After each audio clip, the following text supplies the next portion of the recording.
Всем привет! Сегодня я покажу, как буду делать камин. Надо определиться с макетом, чертежом и просчитать материал, количество, что нам потребуется для работы. Нам надо, чтобы у нас было основание. Мне так нравится, чтобы было основание и верх. И нам нужен какой-то портал с каким-то размером. Тем более я делаю его первый раз и сам учусь. Показываю вам и сам учусь. Опыт работы с гипсокартоном есть, а опыт построения конструкции в виде камина у меня нет. Поэтому будем учиться вместе. Глубина у нас получается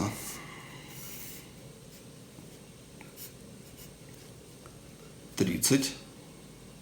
И вот здесь по 8 сантиметров. Соответственно, у нас остается 83 минус 16, 67. Вот это вот высота, 67.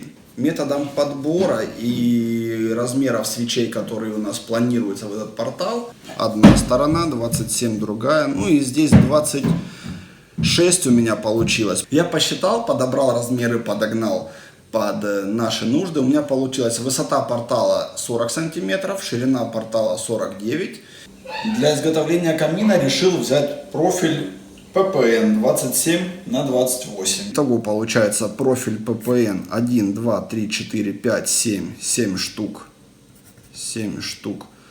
Это у нас ППН профиль. Это будет основание. Из того, что я понимаю, мне надо 30 мм плюс 30, будет 60. Еще плюс по сантиметру 80 мм, это будет ширина, ну или толщина основания. Поэтому я сделаю точно такую же рамку. Вот она жиденькая, профилек тоненький. Вот. Но потом гипсокартоном все скрепится и только молотком сломать.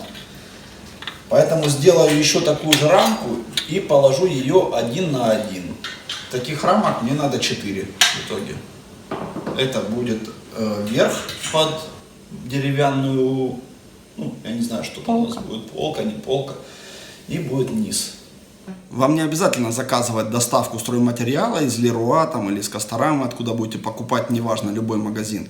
Приходите, нарезаете листы и профиль сразу по размерам, по которым вам надо. Я резал профиль пополам по 1,50 м, мне этого хватало. Покупаем 2 листа гипсокартона длиной 2,50 м и шириной 1,20 м. Гипсокартон нарезал сразу на те куски, которые мне надо было, учитывая, что он хрупкий, что мне в багажнике его надо вести, чтобы углы не позбивались, потому что потом эти углы придется нашпаклевывать. Это лишнее время.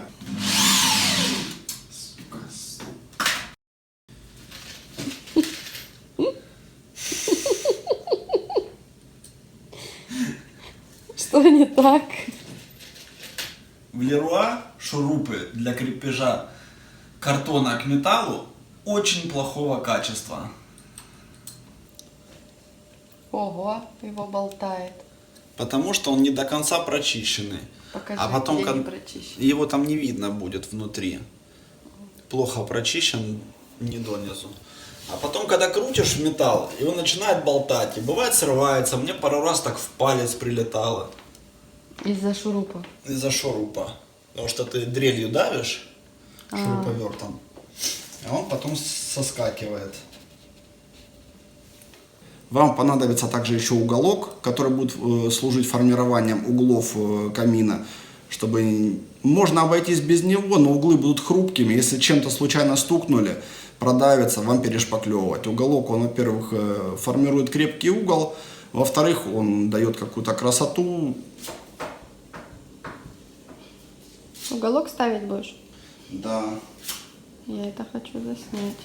Его понадобится нам 4 штуки. Они 3-метровые. Вот, соответственно, нам 12 метров этого уголка понадобится. Рассчитывал, исходя из всех углов, которые могут возникнуть при постройке этой конструкции.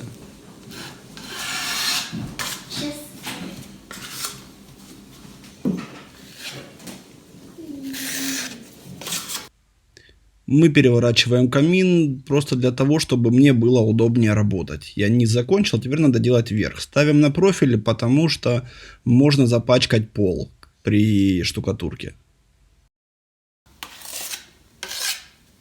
Гипс, если его чисто развести, то им там 5-10 минут поработать успеваешь. Если чуть-чуть шпаклевки добавить, он тебе даст там времени побольше, может там 15-20 минут даст поработать.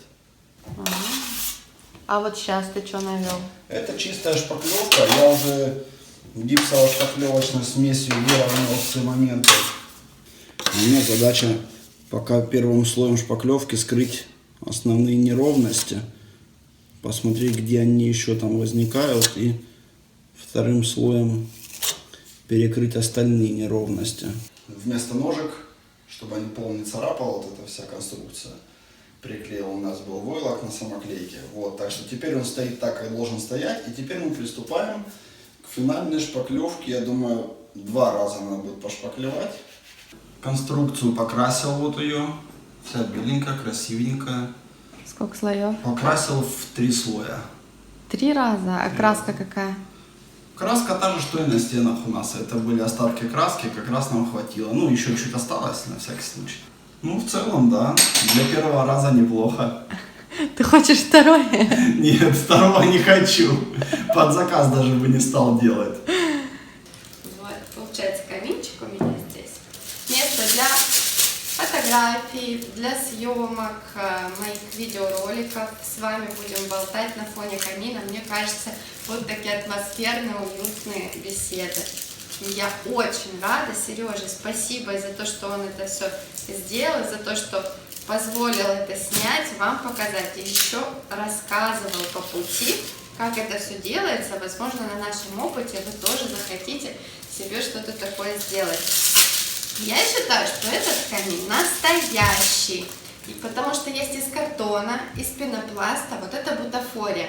А если он сделан из гипсокартона, я считаю, что он настоящий. Ну и что тут не дрова, а всего лишь свечки. Все равно для меня самый настоящий и самый лучший камин на свете.